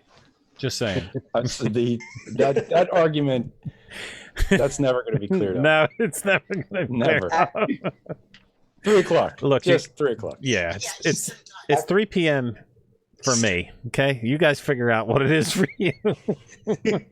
Actually, I'm excited because they're getting ready to get rid of daylight savings time. I am excited. They're not going to get rid of it. Don't hold your breath on that one. They're not going to get rid of it. It is already in the state Senate House thingy-majigger. Yeah, but they're slow about things. What state? North Carolina. They're slow though. There was something like a year ago where they were getting ready to legalize pot. I don't know what happened to that. Yeah. So yeah, the issue with certain states trying to get rid of DST is if they have a metro area that sits right on a state line, they would have to get the state next door to them to agree. For example, if Missouri or Kansas would have to do it, they'd have to do it together because of Kansas City. Right, it goes right down the middle. Yeah. Well, how's Arizona do it then? I don't think they have any metro areas that straddle the state line. Closest thing we got is Charlotte, and to be honest, it's mostly in North Carolina. There are bits and pieces of their outer lying communities that are in South Carolina, but it's mostly. Yeah, that's what I saw when I was looking at the map of Charlotte when I was out there last year for Self, which I'll be going again this year. Can we get a show of hands? Who's going to Self? I am fighting with parental figures. Nice shirt there, Peter. Peter, are you going? Peter? Peter? You're muted, mate. I think it's his own mic that's muted, actually. Yeah, it's not Zoom. It's not Zoom that's Yeah, muted. yeah. I would. There You he are is. gone. Yeah, nice. There he is. Good man. Yeah. I would love to go. I just don't know if I'm going yet. Haven't So got there. I did change my plans. Initially, I was going to drive out there and visit friends in Louisville halfway, but I didn't get as much time off. I had to use my time off for other things this last month. So I just got my plane tickets. I just got my flights scheduled for next month for self. So can't wait for that. Yep. Oh, so apparently Gideon, who used to be on here but isn't ever on here anymore, will be doing a talk itself. Oh yeah, so he's Yeah. gone. Nice. Yeah. That's because you scared him away, Thomas. Someone in I my probably lug. did. Yeah, someone in my lug, Eric, the IT guy, he is doing like 3 talks at self. Well, he's sometime. Well, he was on here a couple times. We just haven't got him back. I need to bug him about that. Yeah, you need to bug him about that. But he's a busy guy. I honestly need to go because of this thing right here. If I can get my fingers over it because of that thing, the being a dev here. But due to money and overseeing reasons, I may not get to go. I'm still because fighting. reasons. Because reasons that I have a hard time fighting. Let's put it that way. Pizza. We'll see. You're upside down. Yeah. Why are you upside down? He's just waiting for someone to say something. Yeah, I mean, I just kind of looked at him like that for a while there. Is your mic muted, Pizza? Hi. There you are. Sorry, I realized I was upside down and I was trying to figure out how to fix it for a while. Took me like a whole 30 seconds. Ooh. Yeah. Wait, so those 2 people wearing Linux Fest shirts, are those Northeast shirts? Linux Fest Northwest. Yep. Oh, I got a Linux Fest Northwest shirt and it was blue. Sorry to hear that. Maybe that's cool. I don't know. What's wrong with blue? There's nothing wrong with blue. I said I also got a bunch of these stickers. Stickers. Who doesn't love stickers, right? Well, like I said, I would. I'm looking to go. I just haven't made the plans yet, or decided yes or no that I'm going. So it would be awesome to hang out with PZ for a little bit. I think there might be a few of these going to Linux. Southeast. A few peppermint rolls. So if you're in the car park, yeah, top left-hand corner, dunk, dunk, dunk, dunk. The one going to be in the Northeast soon, or? They don't really have a Linux Fest in Northeast. But I was told there used to be one, and then it just stopped. Matt, what was the one you went to? The one Prophetic and I went to was FOSCon. That was in Philly, right? That's in Philly. I tried to get my buddy out there to go, but I don't think he had the time that weekend. The only thing I'll say about FOSCon is they do not go expecting desktop Linux stuff. Right. Okay. Oh, really? Yeah. Wait, where is Foxconn? FOSCon. FOSS. Oh. That's in Philly, want to tell. Philadelphia. So I am looking at going to Texas Linux Fest at the end of this month as well. And in August, we have Kansas Linux Fest happening again down in Wichita, Kansas. I do plan on going down to that one with some of the members of my lug. Tyler, do you go to every Linux Fest in the world, or? No, it just seems to be a Linux Fest heavy this year. Kansas Linux Fest is especially important to me because I'd love to get it back up to Lawrence, Kansas. Well, there is also an Ohio Linux Fest, correct? Yes, that's in October. Yeah. And does anybody go to that? Has anybody been to that? I've been to that a year and a half ago when the 2017 OLF. So what was it like, Sean? What was it like? Is it like a Linux Fest Northwest or what? I've never been to a Linux Fest Northwest. Okay. It's there's a ton of people. When I was there, they were still doing the like a big Ubuntu event on like Fridays or whatever. I think they no longer do that. I haven't been in a couple years. Yeah, we don't have Linux fests in the UK, unfortunately. We just have things called OG Camp. Yeah. But whatever I would that is. love to So- go to that, dude. There a lot of people that you hear in Linux will go to that. Yeah, so. yeah. So I'm going to that one this year in October, and then there's also a pub crawl event. No, tell a lie. It's called Foss Talk. Yes. But everyone Oh, just yeah. turns up into a pub in King's Cross, and yeah, they talk Linux amongst other beery things. So that should be fun as well. So I'm going to try and get there. Although trying to get back from the centre of London at 1:30 in the morning might be a bit difficult, and the prices in hotels up there are like, wow, really?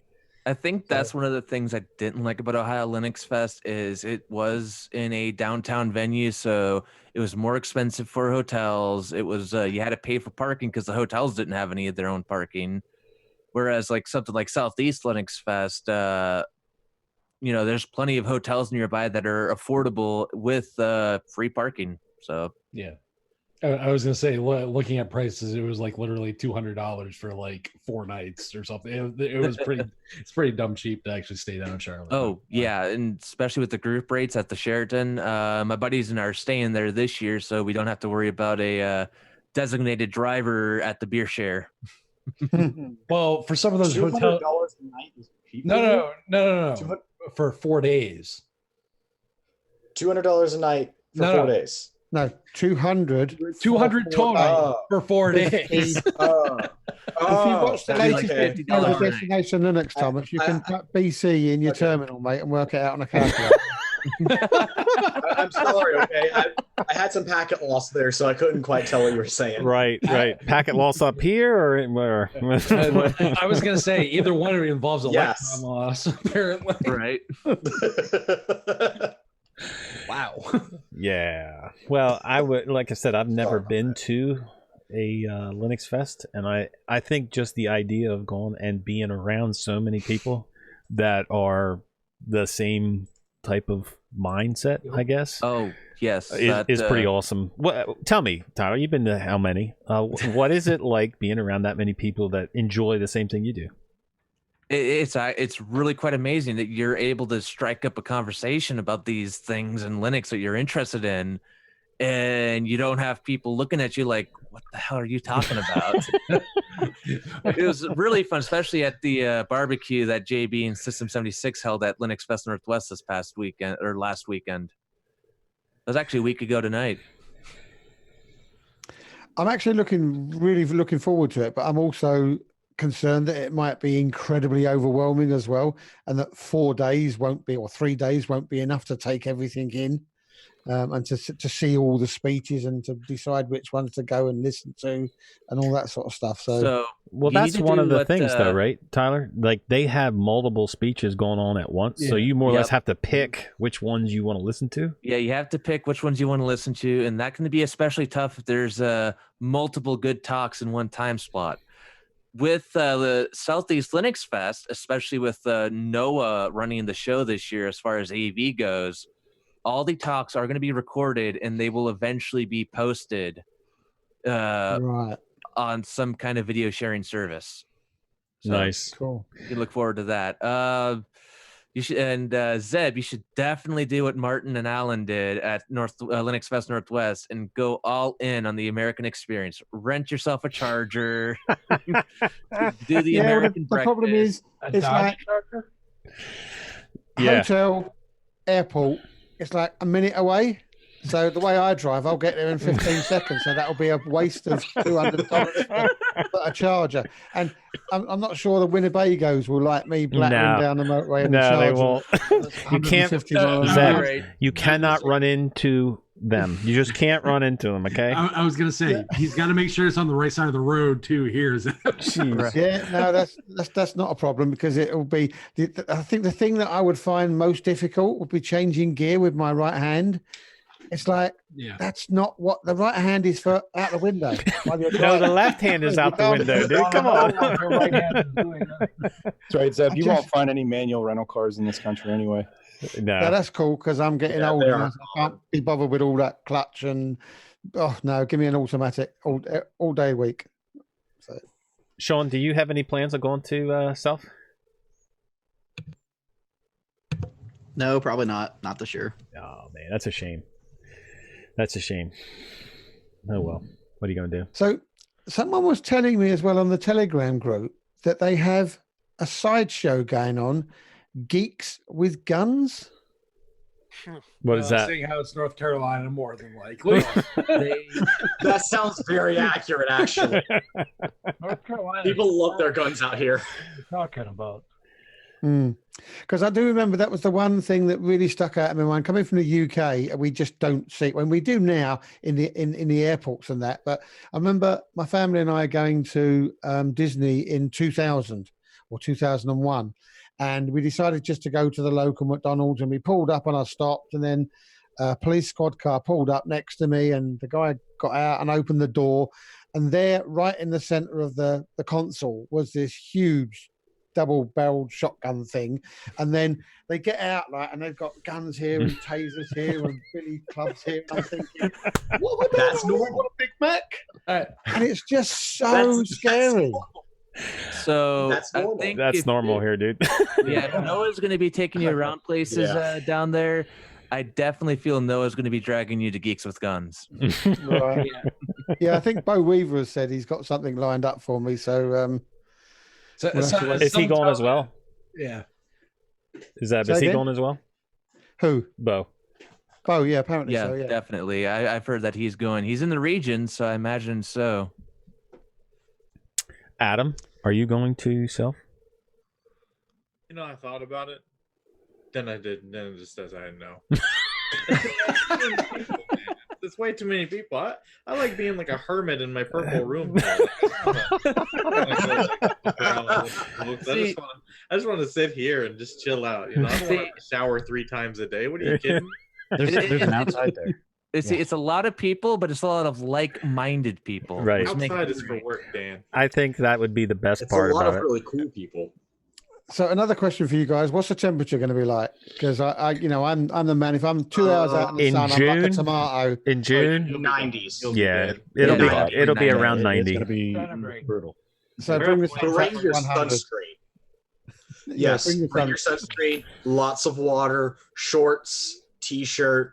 Yes. I don't do shorts. I'm British. What's the matter with you? Gracious. Look, I don't wear shorts, and I even wear shorts in the summer because of how hot it gets. And I'm only an hour north of Charlotte. I'll just I have wear some shorts. cotton slacks on.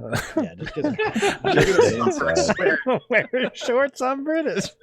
It's when I have. I mean, Zeb, at least you probably know the difference between Celsius and Fahrenheit by its degrees, right? Absolutely, yeah. But the other thing is, I wonder if they're going to get upset with the knotted hanky on my head as well to keep the sun off.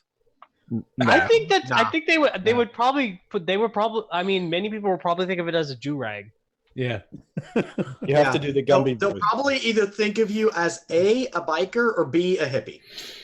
Which will fit in either way. Or C, just mental. Yeah. Well, you'll have to do the Gumby voice if you're doing it for the 4-tie. Yeah.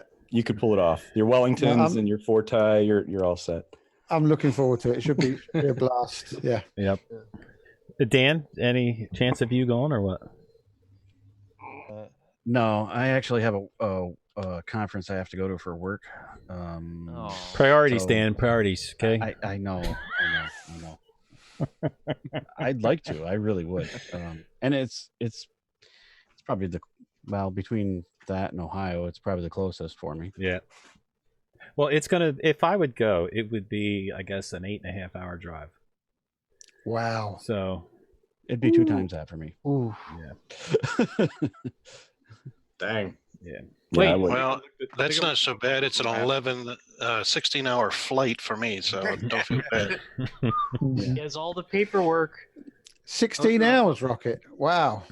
Yeah, from Queensland to just the West Coast. Mm-hmm. I thought I was pretty good pretty hard with 10 hours flying. So tell me as well, are the seats on the American planes tiny little things, or have they got room for big chunky like me? Everything's big in America, Zeb. No worries. Except for plane seats. I was going to say, except for airplane seats where they probably put you in like cattle and right. Probably overseas flights will be fine, but right. So I flew Alaska Airlines up to Seattle for Linux Fest Northwest. I had decent legroom, but as far as the seats, they were a little bit narrow.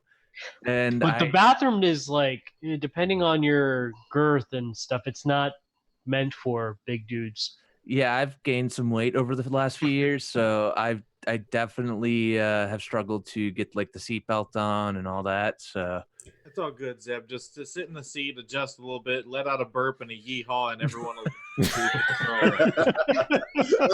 Although, just fair warning, since you're going to it's North Carolina that itself is in, right? Mm-hmm. Yes.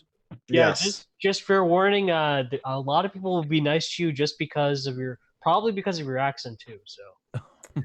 Yes. Well, it would be a so 2-hour I'm a flight North for Carolina me. native. I'm a North Carolina native. I can tell you, Southern hospitality is a thing. They will ask you how you are doing, even if they have no idea who you are. Just say They'll invite you over to dinner as a stranger. So yeah, Southern hospitalities. I don't know about that. Because you are going to be in America and in the South, you are going to have to try biscuits and gravy. Biscuits and gravy. You need to try cheerwine, boy. Wait, did you see his Cheerwine. tweet about that? He said we have biscuits and we have gravy, but they're never eaten together.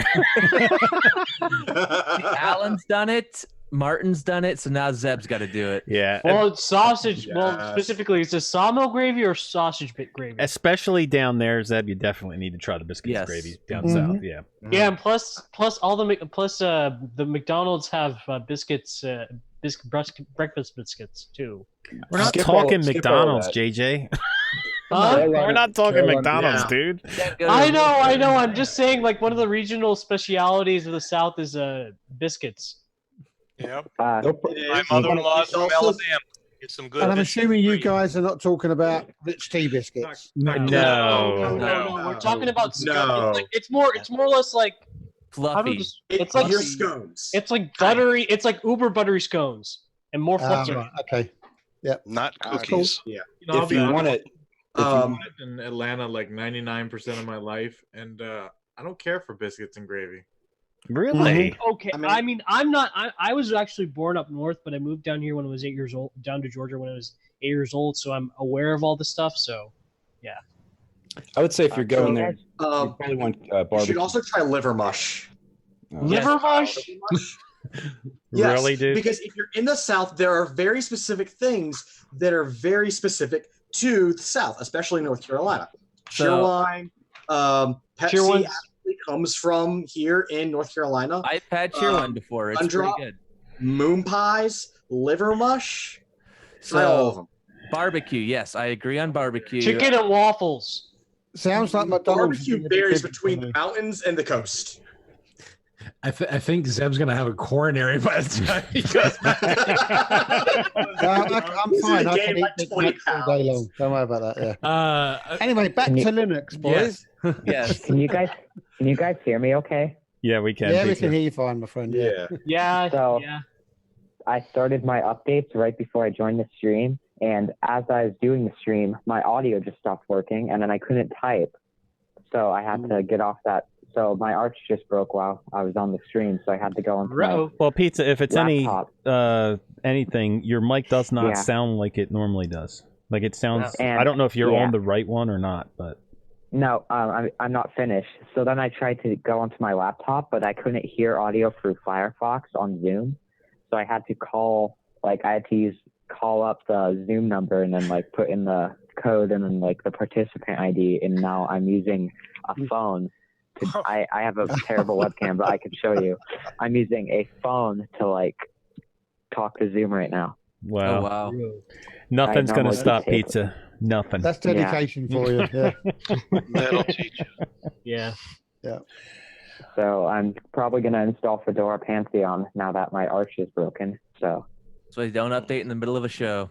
Right. Yep. That's why I didn't That's open the huge. sound settings this week. Not your production machine. hey, at least I can walk away from my laptop now. All right. That's it. That's all we got. We're gonna go for the. We're getting too silly. We're gonna go for the final word. PZ, final word, brother.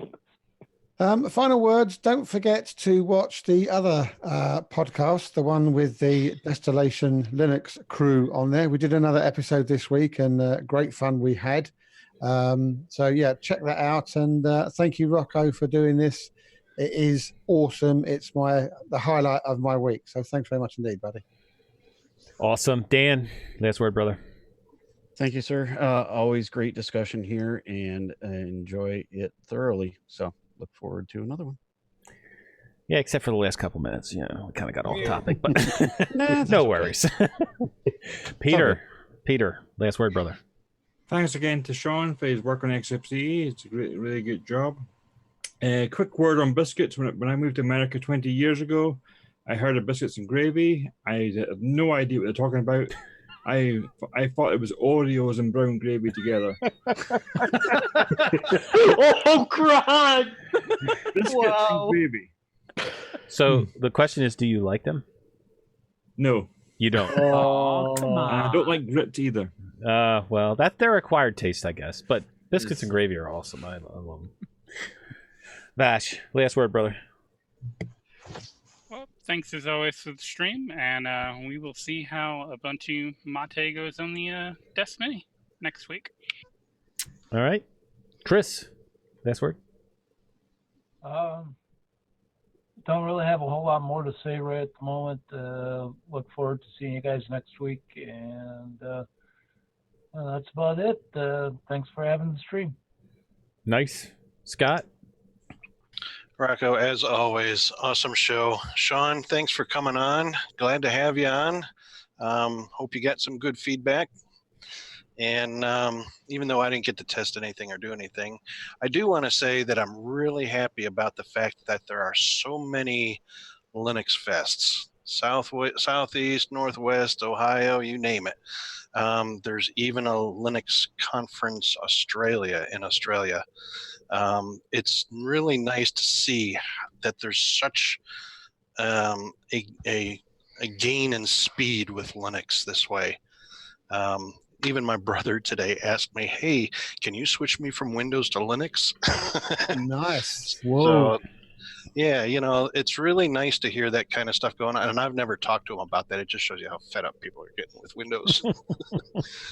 But anyway, looking forward to next week and getting my typing skills back in order and see how it goes then. Good to have you back, Scott. Thanks, mate. Eric, last word, brother. Congratulations to the Xubuntu team. Great release. All the hard work. Sean, great job. Anyone who's looking for a solid distro to give a shot to, definitely give it a shot. And Rocco, as always, thank you. Highlighted my week, as Zeb says. I have no one else to talk to Linux about. I know you probably find that hard to believe, but it's true. So thanks for being a sounding board, and everyone have a great week. Awesome. Sean, last word, brother. Thanks everybody for having me and for playing with Xubuntu and giving me lots of good feedback. Looking forward to XFCE 4.14 later this year. I hope you all will get a chance to check that out. Not gonna be able to make it next week. I have a conflict, but hopefully I will join you guys again here in 2 weeks. Nice. God, that'd be awesome. Yeah. Thomas. All right. Well, thanks for having me on again. I know my attendance has been a little bit spotty as of late. It has. It has. Yeah, it has, which is abnormal for me, but it should be getting slightly better in the coming weeks. I'd also like to say Happy Star Wars Day. And I'd also like to announce that today is the first year anniversary of the release of Draugr OS. So, woo, we survived our first year. All right. Congratulations. We have a video getting ready to be premiering on YouTube here in about an hour, and I will put a link in the Zoom chat if somebody will put it in the YouTube chat for me, please. Yep. It's not the best. I'll warn you of that. I did all the shooting it and editing it myself. I am not a video person, so it's not the best, but We'll give you it's some an effort honest feedback. That's fair. That is very fair.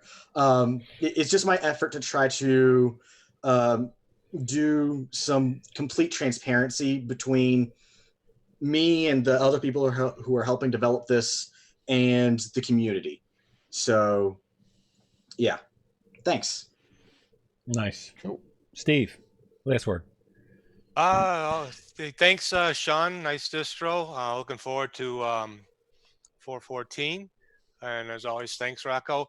Starting this Thursday, I'm actually going to be in Vermont for 2 weeks on business, so I'm going to be very lonely. So I'll probably be doing a lot of streams, so please come and keep me company. And I'll see you next week. Nice. Frank, last word. Rocco, Zeb, thank you for doing this. Sean, you and your team, thank you guys for the work you've done in Xubuntu. It's really awesome. Zeb, you need to go to Waffle House about 3:30, 4 o'clock in the morning to get the true American experience. Amen. Sounds like a plan. Matt, last word, brother. Thank you for doing this as always, Rocco. It's always great being around other people who have the same interests. It's kind of like a fest in and of itself. And Zeb, just drive on the right side of the road. I'm not driving, so you've got no worries there, boys. But other than that, Sean and all the guys that are working on XFCE and Xubuntu, thank you for all the hard work you guys do and the awesome work you guys do for the community.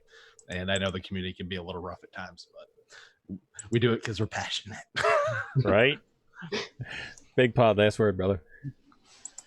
Thank you for having us this week, Rocco. And let's say like this, FFmpeg project is out the window, not gonna happen.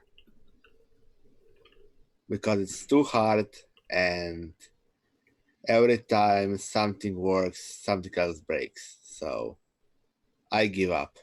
Don't give up. Never give up, Big Pod. And that's why I'm gonna give up. It's too much work, and even guys from OBS helped me out, and nothing seemed to be working for me. So to those who use Ubuntu, use either Snap or Flatpak. Otherwise, switch to something that has native support for, of FFmpeg, like Arch, Fedora, stuff like that. Otherwise, Snap or Flatpak. Well, thanks for trying anyway, buddy. JJ, last word. I think he said in the chat he'll be back in a minute. Okay. Paul, last word. Yeah, thanks for having me on, everybody. I saw one of my cousins during Easter, and he's into Linux, so I've been trying to get him to come on the show. So yeah, it's a great community. Thanks, everybody. Nice. Pete. Going to last week to Linux Fest Northwest was fun, and everyone should go to Self. Yes, totally agree. Adam, last word. All right, thanks for having me on. Good job on Xubuntu, Sean. And you know what? I think there's room in everyone's life to be a hermit, so don't go to Self. I was gonna say, as Linux users, don't we already get ragged on for being hermits? Basement dwellers and all this stuff. Perpetuating that stereotype. Tyler, last word. All right. Great show. I agree with Peter. Linux Fest Northwest was extremely fun last week. Taco time was good. And everyone should go to Self. Nice. Pizza, last word. Okay, so I've learned 3 things this week. 1, don't update during a stream. Actually, I think that's the only thing I've learned this week. But anyways, shout out. I guess I learned some stuff at Linux Fest, but shout out to everybody who I met at Linux Fest. I don't think I actually met anyone on the stream, but I met some cool people there, like the Ubuntu Studio developer. And yes, taco time is very delicious. I go there a lot. Perks of being in Seattle. So thanks for the stream and good night. All right. Sean, thank you for all of the hard work you do in the community and with XFC and Xubuntu, man. Right on. Does JJ have any last words? Oh, hey guys, I'm back. Sorry, I had to help some last You're minute right. stuff. So, by the way, just need to put this out there. There's a BDLL Discord chat that you guys can join after the show. It's bigdaddylinux.com/discord, and also there are plenty of places around the South that I cannot recommend at this moment. Hopefully, the post show will put that out there. And as a transplant, I've been loving living here ever since I was 8 years old. So just yeah. All right. Remember, next week we have BDLL. We'll be trying out Ubuntu Mate 1904. We also have BDLL Europe next week as well at 3 p.m. Eastern Daylight Time. So figure that out on your own, what time that is for you. And remember, long live Linux. And Amen swatch to for the that. win. Everybody take Later. care. Grits are good. Biscuits and gravy. Chicken fried steak. Beer wine. Oh.